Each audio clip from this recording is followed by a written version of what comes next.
everybody, and welcome back to my channel. Today's video we are going to do a what's for dinner. I'm going to be showing you some super easy meal ideas that you can get on the table in no time. To be honest, they really don't get any easier than this. The week that this was filmed, we were painting kitchen cabinets, so we kept the meals really easy.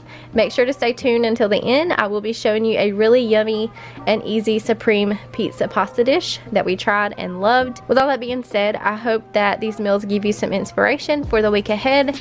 And now let's go ahead and get into meal number 1. So for the first one, we did a BLT, bacon, lettuce, and tomato sandwich. This is really easy to throw together. We just cooked our bacon in the oven and then we set it on some paper towels to drain. To make the sandwiches, we just added some mayonnaise and black pepper. The bread that we're using is the 12-grain bread. You can find it at Kroger. We just added some lettuce and tomato and served it with some fresh strawberries and some barbecue Pringles.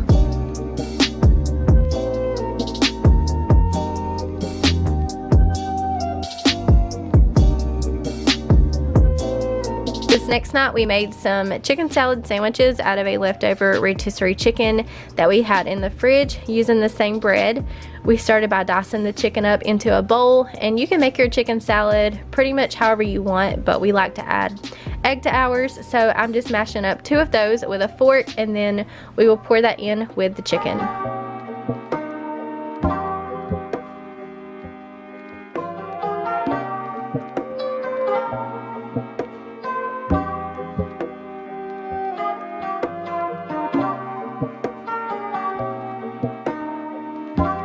Next, we're going to add in a couple of tablespoons of mayonnaise and mustard. I just eyeball this, starting small and adding as I go if I think that it needs it.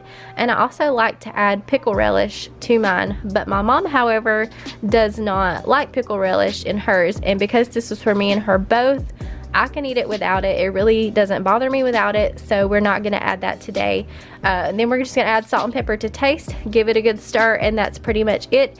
This is good to serve with crackers, toast, or just plain light bread.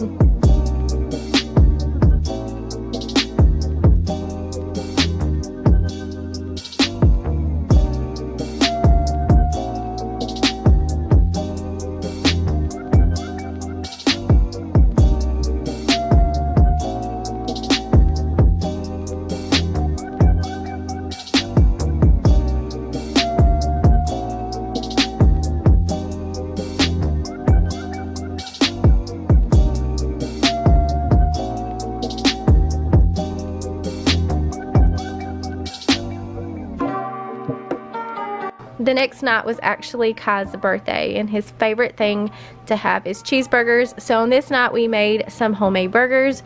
We just added salt and pepper to the ground beef and nothing else, and just cooked them in the skillet on the stove.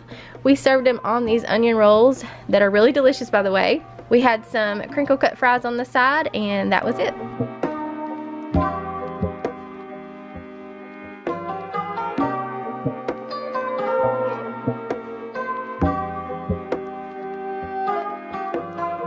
This next one, we decided to make chili in the crock pot. And to get started, I have a pound of ground beef going on the stove, and to that I'm going to add half of a yellow onion and 1 green bell pepper diced up.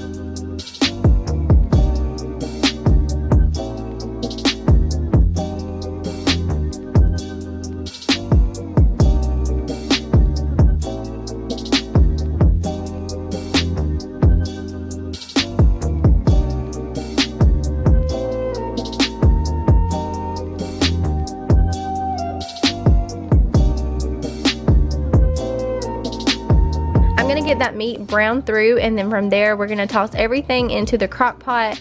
I get lots of questions about this tool that I'm using, and this is actually called a mix and chop. It's from Pampered Chef. I do have it linked down below, and you can also find them at Walmart, and I think one of you even said the Dollar Tree. I've not seen them at the Dollar Tree, but maybe it varies by location. I'm using a slow cooker liner for this, but you don't have to. They just make for easy cleanup.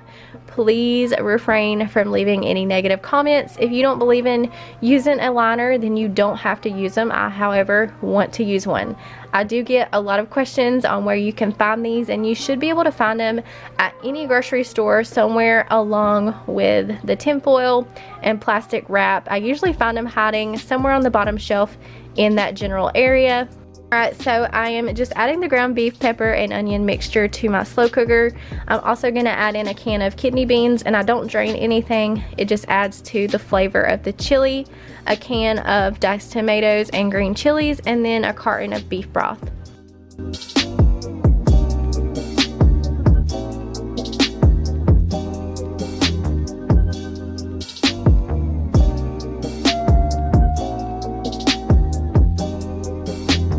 I'm adding in 2 tablespoons of this chili-o seasoning, which is the equivalent to 1 packet. I would also normally throw in a small can of tomato paste, but I didn't have any. It just acts as a thickening agent. It really doesn't alter the taste in any way. So my chili did come out a little soupier than what I prefer. We're gonna throw in a teaspoon of minced garlic, and I also added salt and pepper to taste, and let this cook on high for 3 to 4 hours or low for 6 to 8.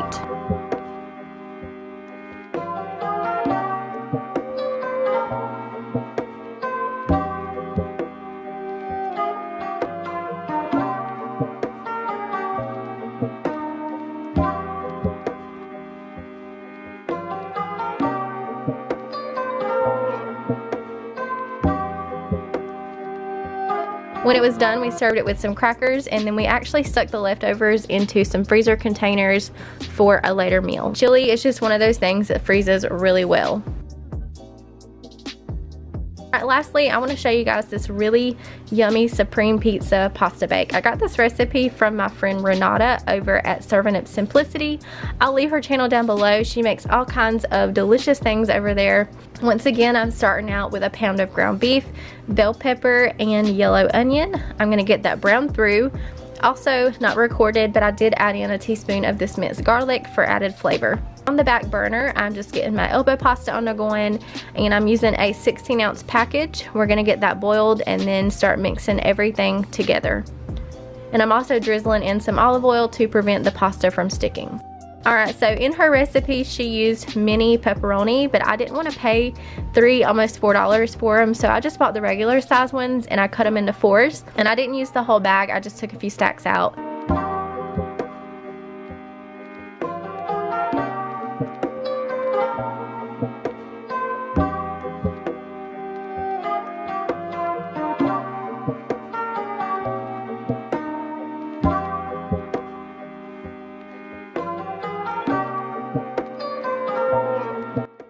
The pasta is done, so I'm just gonna drain it, and then once it's drained, I'm taking the meat, pepper, and onion mixture and putting it in with the pasta.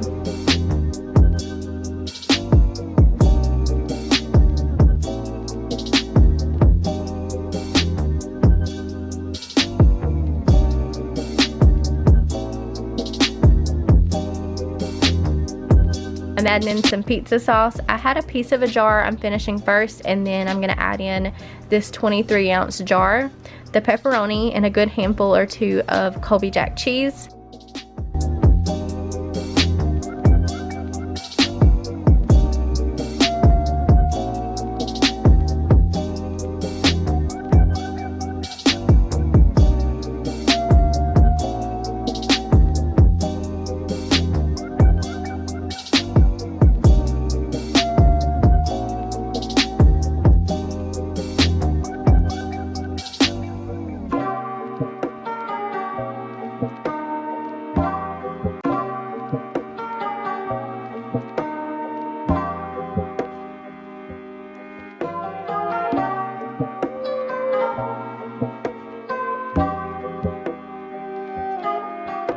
I also plan to add mushrooms and olives, but I'm going to stop there and go ahead and stir this so I can dip some out for the kids, because I know that they will not eat the mushrooms or the olives.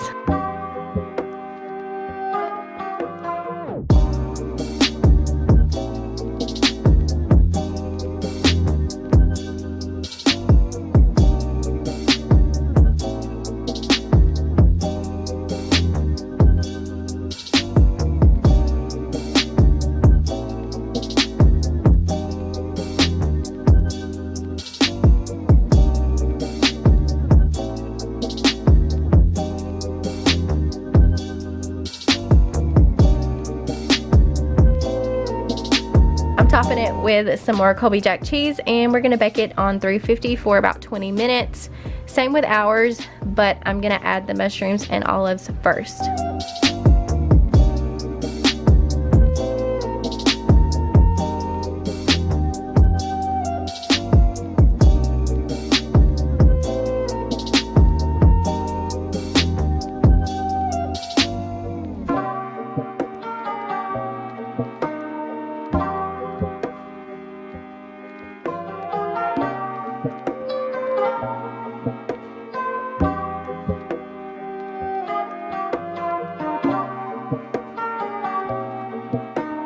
This pan can be used in the oven as well, so I'm going to leave everything in the pan and bake it as is. If I can find it on Amazon, I'll try to link it down below. I do get lots of questions on that as well.